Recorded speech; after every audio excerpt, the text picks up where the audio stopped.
This is not part of my speech, but I just want you to know I got this smoking this hot wife out here.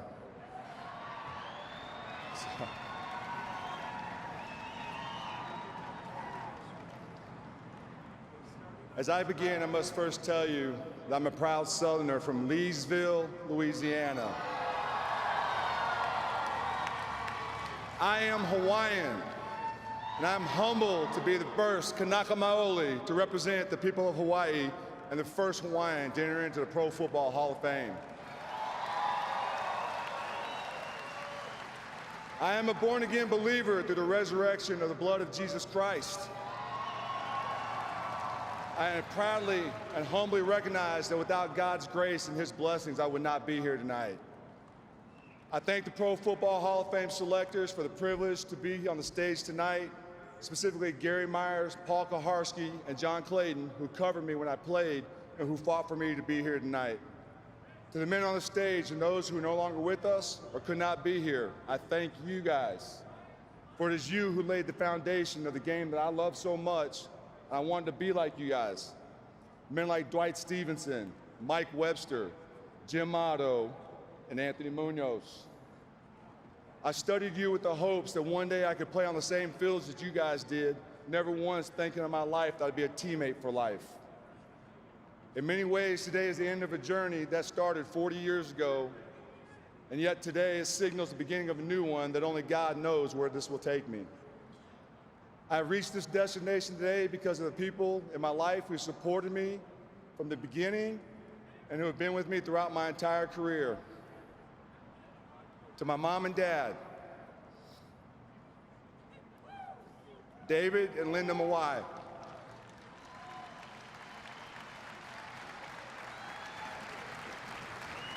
People always ask me who are my greatest role models and who do I look up to the most growing up. It was never a hard answer. It was easy. It's always been you.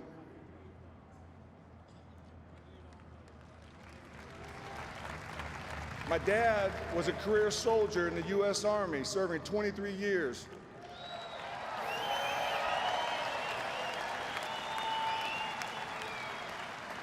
During his career, he served 2 tours in Vietnam, 1 stint in Korea, 2 tours in Germany. Dad, I watched you take pride in putting on your uniform and packing your rucksack and taking care of your helicopters. You never cut corners, and you never looked unprepared. You taught me that if it's worth doing, to do it right the first time and don't half-ass anything. You taught me to take responsibility for myself, don't blame others, and if you aren't going to do anything about it, then don't complain about it.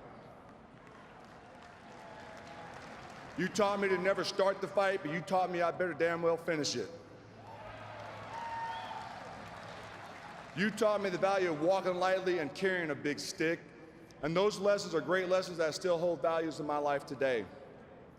Dad, I love you, I thank you. More than all of that, you're the greatest lesson and the greatest person that I could have had. But Lord, Dad, the biggest thing you taught me was family. You taught me how to love your family. You taught me how to love my wife and to love my children. You're the greatest example of how it is to be a man that I could have ever asked for.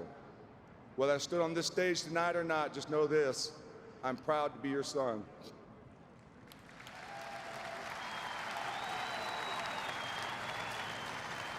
Mom, you were tough and you demanded the best out of us. I can't count the number of times we had to refold our clothes because every drawer was messy. As a kid, you got in trouble if the sheets were crumpled under the covers and we had to remake the beds countless times. If we ever feared Dad when we got in trouble, we didn't have to worry about it because the punishment couldn't be half as bad as the one you doled out before he got home. Respect and obedience was the expectation. You didn't let us off the hook, and I'm a better man for it.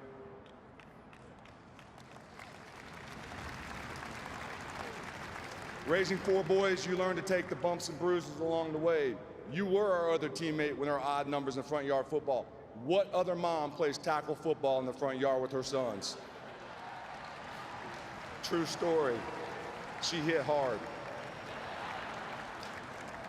But the most important thing that you ever taught me was family. To love and respect one another and to put family first. I'm here today because of what you and Dad instilled in me from the very beginning. And I love you and I thank you. To my brothers, Scott and Mark, outside of my wife, Tracy, and Mom and Dad, you are my greatest fans and my largest critics. There wasn't a game that I won that I didn't talk to either one of you right after the game. And the ones I lost, you guys were really quick to tell me how bad I played. Mark, for every Wampus Cat Friday night where we called before kickoff, and Scott, for every post-game critique, whether you were on the oil rig or not, you are my best friends. I love you and I love your families.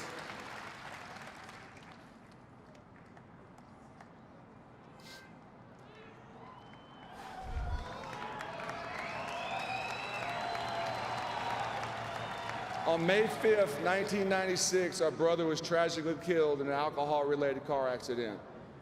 Shortly after that news came that my wife was pregnant with our son, Kirkland. Those two moments changed my life and the direction and purpose of my life forever. In that extreme sorrow, followed by great joy, my focus turned to faith as I learned of the redemptive power of Jesus Christ and the purpose of living in His name.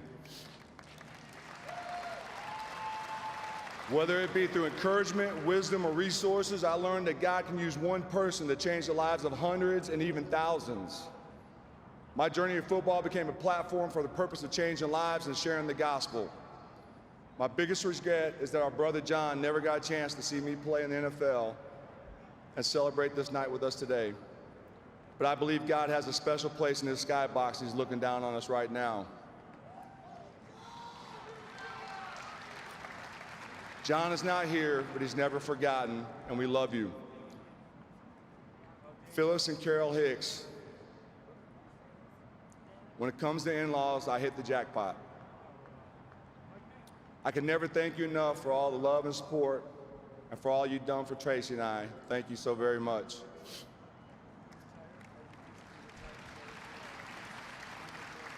To my kids, Kirkland and Abigail, being inducted into the Pro Football Hall of Fame is a tremendous honor. But my two greatest joys are the accomplishments of you two. No football moment has ever equaled the days each of you were born, the two greatest days of my life. You each were answered specific prayers to have a son who's healthy and strong and to have a righteous and beautiful daughter. There's nothing that you guys can do that will ever take my love away from you. I love you and I'm proud of you.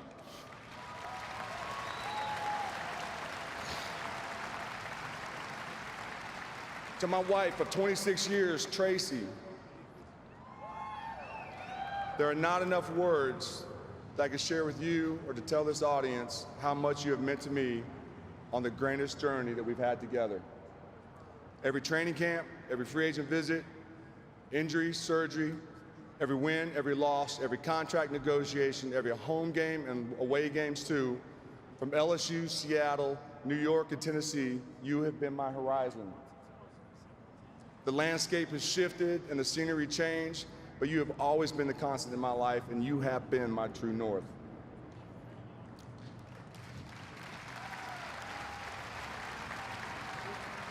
God gave me a gift in you, and you believed in me with or without football. You're my greatest fan, you're my greatest cheerleader, and you're my best friend. If the Hall of Fame ever made a bust of what an NFL wife should look like, they only need to seek you. You are the epitome of a Hall of Fame wife.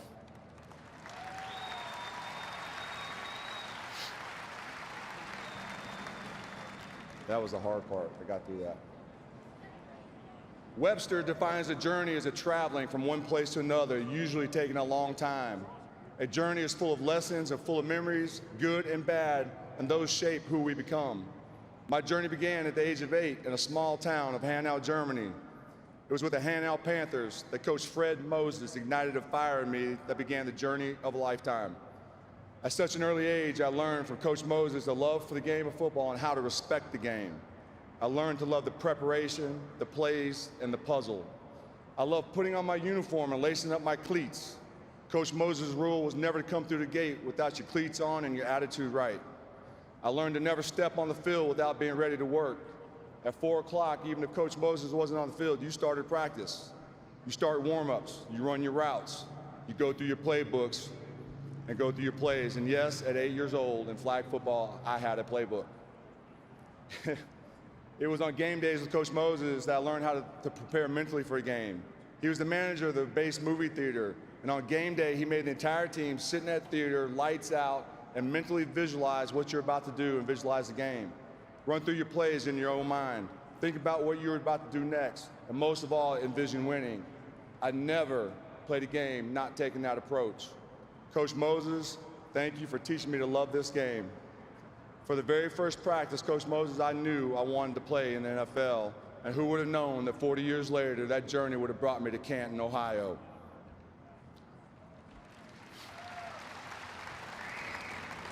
After 4 years of playing in Germany, my journey took me to Leesville, Louisiana, where my dad was assigned to Fort Polk. Nobody ever chooses Fort Polk, it just happens to choose you.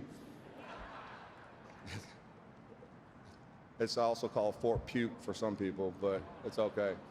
It is there that I played for the black and gold of the Leesville Wampus Cats. My freshman year, I once traveled with the JV team, and I didn't play in the game. I was so pissed. It was then that I made the decision I would never step on a football bus and not step on the grass.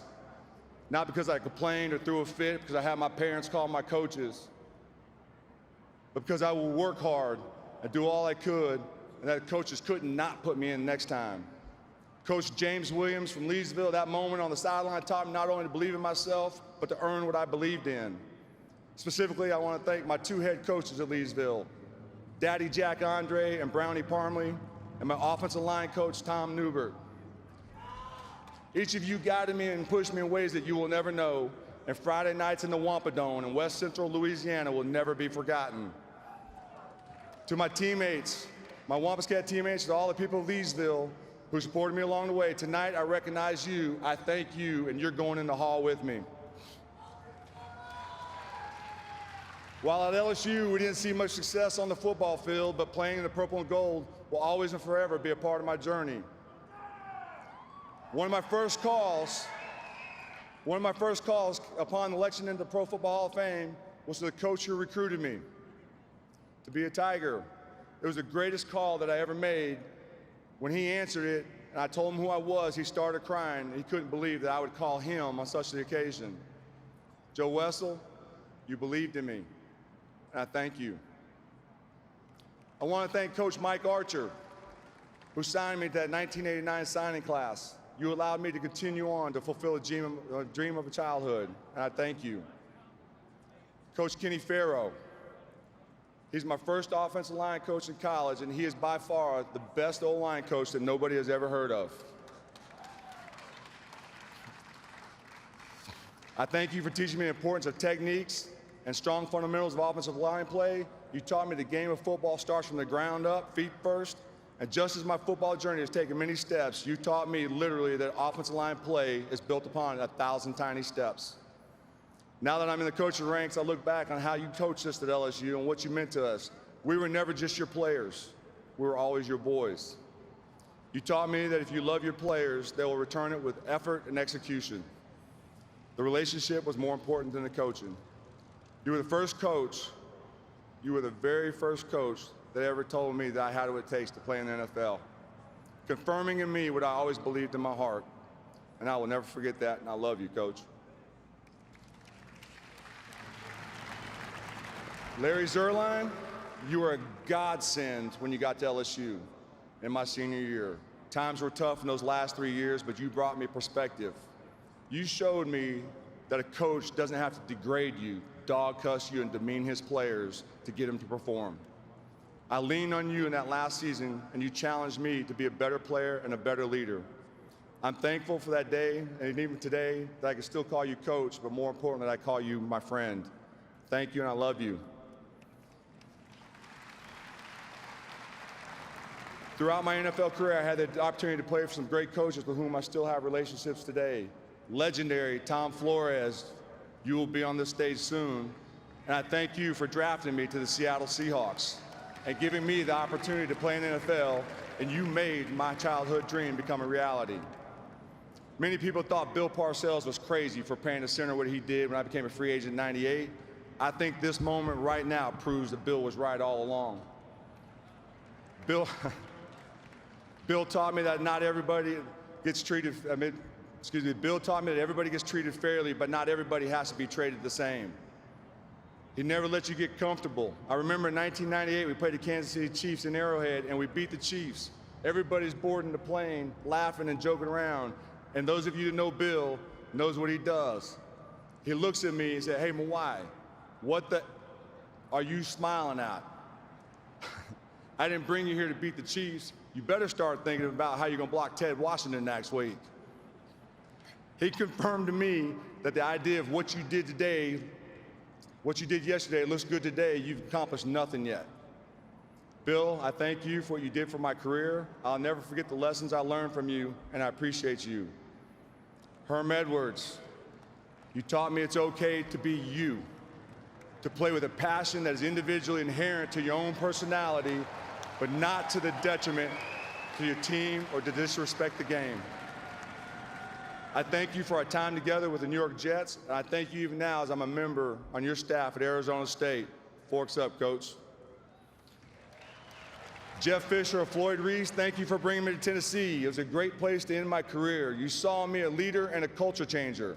Thank you for believing that I still had gas in the tank. Every offensive lineman should hope to have the O-line coaches that I had the privilege of playing for. Howard Mudd, you gave me the freedom to find my boundaries, even if it wasn't within Mudd's method. Howard's grading system was simple. Did you block your man, yes or no? And after 16 years in the league, Howard, I can still tell you that I had more yeses than nos. I thank you even now for your mentorship as I pursue my dream of being a great offensive line coach. Bill Muir, you taught me to see the bigger picture and not just to see my assignment. Under you, the game slowed down. I'll always be grateful for our time together, and I thank you. Doug Marrone, you gave me appreciation for the history of the game and particularly the position that I played. You always explain the whys of scheme and the techniques, things that I never considered, and I thank you. To Mike Munchak, I'll always appreciate the game, appreciate your approach to the game. Respect your opponent, but don't ever give them too much respect.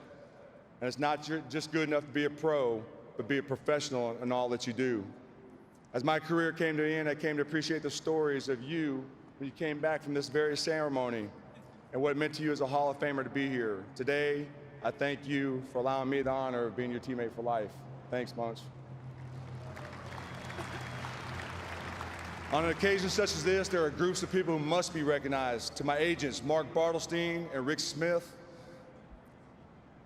Dave Copeland, every one of you guys and everybody at Priority Sports, you are first class. Early in my career, you knew my value even when the team management didn't. You fought for me, gave me sound business advice, and you never steered me in the wrong direction. You allowed me to focus on the field while I trusted you off of it. That faith led me to the New York Jets and launched me into this Hall of Fame career. My career is over, but our friendships remain, and I thank you guys.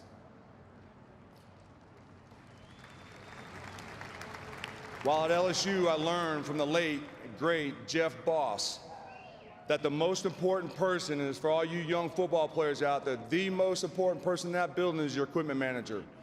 To all my equipment managers, your jobs are selfless and thankless. To JB, EK, Clay, Gus, and Haas, you and your assistants, I thank every one of you for being part of my journey.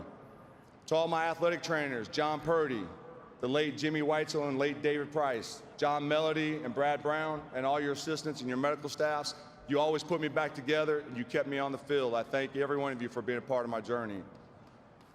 To all my strength and conditioning coaches, particularly Dana LeDuc, John Lott, and Steve Watterson, each one of you taught me to buy in and to push myself to limits that I didn't know I could get to in the offseason so that the regular season would be easy. I learned that the commitment in the weight room in week 16 was just as important as a week 1 in the spring.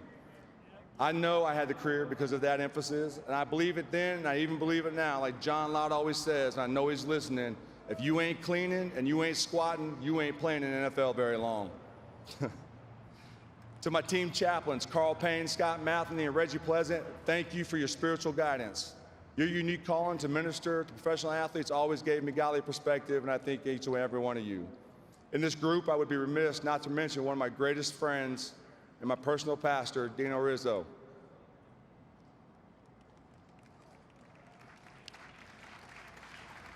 You married Tracy and I, and nearly every significant decision in my career was made with prayer and counsel with you. I thank you for your godly wisdom, and I'm truly, truly grateful for our friendship. To my family at the NFL, PA, the late Gene Upshaw, Clark Gaines, Jason Belcher, Scotty Graham, Richard Burleson, D. Smith, George Atala, and everyone else at 63 Upshaw Place, you helped me to serve not just my team, but to serve every player in the NFL. If we were to write a book, I promise you it would be a bestseller. Though I played against many opponents who challenged me to be my very best, many of whom are here tonight, there's one coach in particular that I must recognize, Coach Bill Belichick. I see all the Jets and the Patriots, and there's a delineation right there. But Coach Bill Belichick, I never felt more challenged mentally in a game than when I faced your teams. I came to love the puzzle of figuring out your defense and the chess match those games became. I didn't win all of them. In fact, my teams lost most of them. I think we were 4-13 against you. That sucked. That was awful.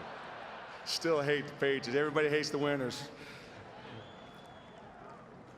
But holding your defense to 0 sacks or having big rushing games came with a great sense of accomplishment. Congratulations to you and all your successes, and thank you for making me a better player. Zach Thomas was my nemesis. My first year with the Jets, before the first game we each played against each other, Bill Parcells told me in front of my entire team, if you don't block Thomas, we won't win the game. And for the next 16 matchups, I never forgot that. Zach was one of, if not the smartest player I ever faced. He loved the game, had fun when he played, and he brought the best out in me. When people ask me who's not in the Hall of Fame, and that I think should be, it's an easy one for me, number 54 from the Miami Dolphins. To my Tiger teammates, here or not, we had some very tough times. 89 through 93 were the forgotten years in LSU's football history. But we won't forget what we went through, and we went through together and the challenges we faced. Know this, I will be forever LSU. Go Tigers. Ray Donaldson, Jim Sweeney, Howard Ballard, and Eugene Robinson, you taught me how to be professionals as a young player. Vinny Testaverde, I will never forget you drawing plays on your chest during the game at Monday Night Miracle. You were one of the best. That's a true story. Hey, Q, you run one of these, and you run one of those, and Curtis, you do one of these, I'm going to hit you there. You're one of the best field generals I ever had the privilege of playing for. Sorry, Warren. Moon, wherever you're at. There you go. Sorry. You were good, too. You remain my all-time favorite quarterback. Thank you. Wayne Corbett, your underdog mentality, your work ethic, and your passion for the game made you one of my all-time favorite teammates, and I appreciated being your teammate, and I thank you. Curtis Martin, we will forever be linked by our time with the New York Jets. I know you're up here somewhere. Being a part of the year in which you were the oldest player to win the Russian title still stands out above all memories, but knowing you did that and your longest run of the season was only 25 yards still amazes me. Caught from behind Kirk. Jason Fabini, of all my O-line teammates, we played together the longest. If I had $1 for every time you asked me to slide your way, I'd be more rich.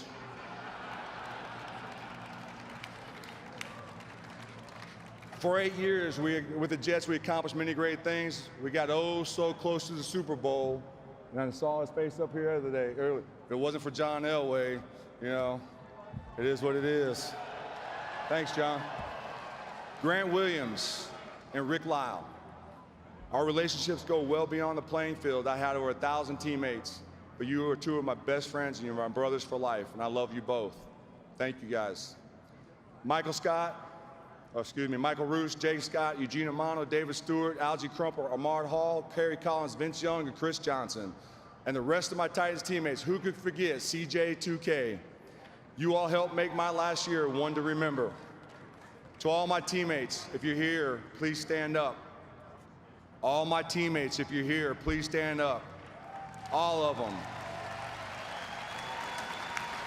Whether you're a Wampus Cat, a Tiger, a Seahawk, a Jet, or a Titan, Know this, that each one of you holds a special place in my heart. We sweat, we bled, we cried, and we rejoiced together. Together we were miserable in the dog days of summer and training camp. We celebrated close victories and we commiserated miserable losses. You trusted me to do my job. You held me accountable on the field, and some of us did life together off of it. You were teammates, you were friends, you were my brothers, and I thank each and every one of you for being a part of my journey.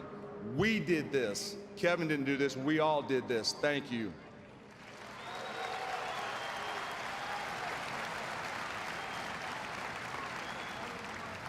The game of football is the greatest game in the world. There are few environments where a group of people of different upbringings, different backgrounds, different races, religions, and regions can come together and put aside every one of those differences for the common goal of putting a team together to win a game.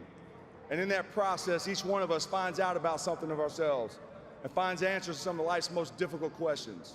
Do I have what it takes to be the very best? Can I lose my ego for the good of the team? Can I bounce back after a major defeat? Can I continue on when I feel like shutting down? Can I respect the differences of my teammates and others and still succeed in a highly competitive environment?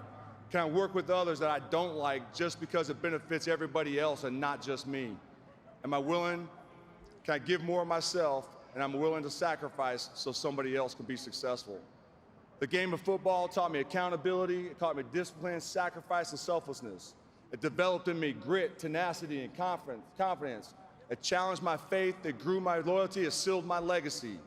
That journey that started 40 years ago on a European continent, it took me to the deep south, the northern corners of this great country and parts in between. The journey that encompassed many miles, many friends, numerous lessons, and a lifetime of memories.